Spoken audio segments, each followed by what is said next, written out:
कि गुणसूत्र क्या होता है और किस में पाया जाता है। तो आइए देखते हैं क्रोमोजोम, यानी जिसे इंग्लिश में बोलते हैं क्रोमोजोम। तो यहाँ पर देखिए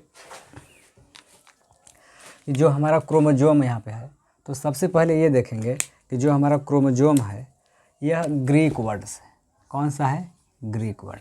किस वर्ड में लिखा गया है, यह ग्रीक वर्ड में लिखा गया है, जो बना होता है दो शब्दों से। यहाँ पर इसको तोड़ेंगे तो यहाँ पर हमारा निकल के आएगा क्रोमो, क्या निकल के आएगा, क्रोमो, और प्लस हो जाएगा सोमा, सोमा। क्रोमोजोम बना होता है क्रोमो प्लस सोमा से, और क्रोमो का मतलब होता है कि क्रोमो का मतलब होता है कलर, क्या होता है, कलर, कलर, और सोमा का मतलब होता है बॉडी, क्या होता है, बॉडी। दोनों को मिला देंगे तो कलर का मतलब यहाँ पर हो जाएगा रंग से, क्या हो जाएगा, रंग होगा, और बॉडी का मतलब शरीर होगा। तो कह रहा है कि एक रंगीन शरीर कोशिकाओं में, कह रहा है कोशिका के अंदर एक शरीर, एक रंगीन शरीर दिखाई देती है, उसी को हम लोग क्या बोलते हैं, क्रोमोजोम बोलते हैं। क्या बोलेंगे, क्रोमोजोम बोलेंगे। तो ये हो गया हमारा क्रोमोजोम का। यहाँ पे मतलब क्या होता है कि क्रोमोजोम किस भाषा में लिखा गया है, किस वर्ड से बना होता है। तो दो वर्ड से बना होता है, एक हो जाएगा क्रोमो, एक हो जाएगा सोमा, और यहाँ पे कलर और यहाँ पे बॉडी, इसको हटाइए, ठीक है। अब इसके बाद होगा कि क्रोमोजोम हमें दिखेगा कब, तो क्रोमोजोम दिखता है हमेशा सेल डिवीज़न। कब दिखता है, सेल डिवीज़न, कोशिका विभाजन के दौरान। इसे हिंदी में क्या बोलेंगे, इसे हम लोग बोलते हैं कोशिका विभाजन, कोशिका विभाजन के दौरान दिखेगा, ठीक है। कोशिका विभाजन के दौरान हमें क्रोमोजोम दिखता है। तो क्रोमोजोम कोशिका विभाजन कई चरण में होता है। तो कोशिका विभाजन के किस चरण में दिखता है, तो ये दिखता है डायरेक्ट मैं बताऊंगा मेटाफेज में। किस में दिखता है, मेटाफेज में। कोशिका विभाजन के मेटाफेज अवस्था में हमारा क्रोमोजोम दिखता है। अब ये मेटाफेज में होता क्या है कि जैसे ये हमारा एक सेल है, ठीक है, ये हमारा एक सेल हो गया, और इस सेल के अंदर ये हमारा हो गया न्यूक्लियस, क्या हो गया, न्यूक्लियस। और न्यूक्लियस के अंदर ये हमारा एक होता है धागे की तरह संरचना, ठीक है। अब इस संरचना को हम लोग बोलते हैं क्रोमैटिन, क्या बोलेंगे, इसको हम लोग बोलते हैं, यानी इसको हम लोग बोलेंगे न्यूक्लियस, क्या बोलेंगे, न्यूक्लियस। बाहरी झिल्ली को बोलेंगे प्लाज्मा मेम्ब्रेन,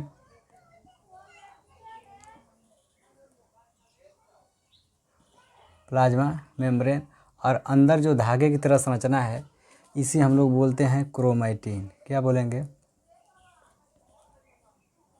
क्रोमैटिन, ठीक है। अब यही क्रोमैटिन के जुड़ने से क्रोमोजोम बनता है। तो जो कोशिका विभाजन होता है यह होता है 4 चरण में। तो मेटाफेज के ऊपर जो हमारा चरण आता है, जैसे मैं कह दूँ सेल डिवीज़न का पहला चरण क्या होगा, तो यहाँ पर हो जाएगा प्रोफेज, क्या हो जाएगा, प्रोफेज। अब दूसरा हमारा हो जाएगा मेटाफेज, और तीसरा हमारा हो जाएगा एनाफेज, क्या हो जाएगा, एनाफेज। और चौथे नंबर पे हमारा हो जाएगा टीलोफेज, क्या हो जाएगा, टीलोफेज, क्या हो जाएगा, टीलोफेज। तो वही यहाँ पर लिखा गया, पूछा जाता है क्वेश्चन कि क्रोमोजोम के माप का अध्ययन, क्रोमोजोम को मापना हो उसके साइज को, तो हम लोग कोशिका विभाजन के किस चरण का चयन करेंगे। तो क्रोमोजोम जो प्रोफेज होता है, प्रोफेज में कोशिका विभाजन के लिए तैयार होती है। तो ये क्रोमैटिन धागे क्या करते हैं, थोड़ा छोटा हो जाता है, साइज में छोटा होता है, और अपने समान धागे के साथ जुड़ करके मोटा संरचना का निर्माण करता है। तो बस इतना होता है। लेकिन यही क्रोमोजोम जो क्या करता है कि जब मेटाफेज में जाता है तो यह क्रोमैटिन क्या करता है, ये क्रोमैटिन, ये जो क्रोमैटिन होता है इस तरीके से, इस तरह संरचना का निर्माण करता है, ठीक है। तो अब इस संरचना को हम लोग क्या बोलते हैं, इस संरचना को हम लोग बोलते हैं कि यह हमारा क्या हो गया, अब ये हमारा हो गया क्रोमोजोम। इस संरचना को हम लोग क्या बोलेंगे, क्रोमोजोम, क्या बोलेंगे, क्रोमोजोम बोलेंगे, ठीक है। अब ये जो संरचना है इसको हम लोग बोलते हैं क्रोमैटिन। क्या बोलते हैं? क्रोमैटिन।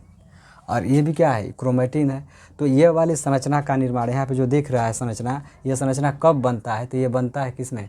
मेटाफेज में बनता है। इसीलिए कहा जाता है कि क्रोमोसोम का अगर आपको उसका कैरियोटाइप उसका अध्ययन करना होगा कि कितनी लंबाई होती है, कितनी चौड़ाई होती है, तो इस अध्ययन के लिए आपको कोशिका विभाजन का कौन सा चरण आपको लेना पड़ेगा?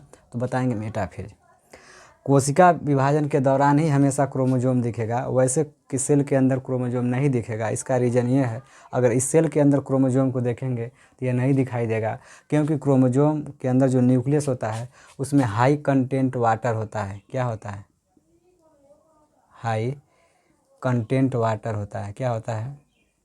हाई कंटेंट, अधिक मात्रा में वाटर होता है जिसके अंदर यह क्रोमैटिन डूबा होता है। इसलिए कभी भी क्रोमोसोम को आपको अगर देखना होगा तो कोशिका विभाजन के मेटाफेज अवस्था में जाएंगे तो दिखेगा। अब बात आ रही कि अब क्रोमोसोम के बारे में बताया कौन? तो बताएंगे कोशिका विभाजन के बारे में। सबसे पहले जो साइंटिस्ट देखा था वो साइंटिस्ट का नाम यहाँ पर मैं लिख रहा हूँ। तो जैसे सबसे पहले इसके बारे में जो बताया था, जिसका नाम है स्ट्रासबर्गर। क्या है?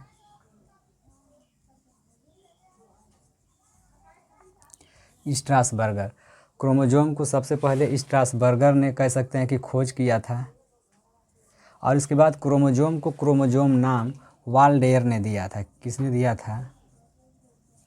वाल्डेयर नामक साइंटिस्ट ने 1888 में इसको क्रोमोसोम नाम दिया।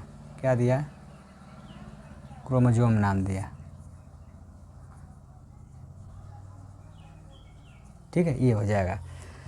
तो क्रोमोसोम की खोज किसने किया? स्ट्रासबर्गर ने। और क्रोमोसोम को क्रोमोसोम नाम किसने दिया? वाल्डेयर ने। क्रोमोसोम शब्द का मतलब क्या होता है? इस मतलब को मैंने देखिए यहाँ पे ऊपर बताया है कि क्रोमोसोम दो शब्द से मिलकर बना होता है, जो ग्रीक वर्ड है, और एक होता है क्रोमो, एक होता है सोमा। सोमा का मतलब बॉडी, क्रोमो का मतलब कलर। तो कोशिका के अंदर एक रंगीन शरीर पाई जाती है, रंगीन बॉडी, उसी को हम लोग क्या बोलते हैं?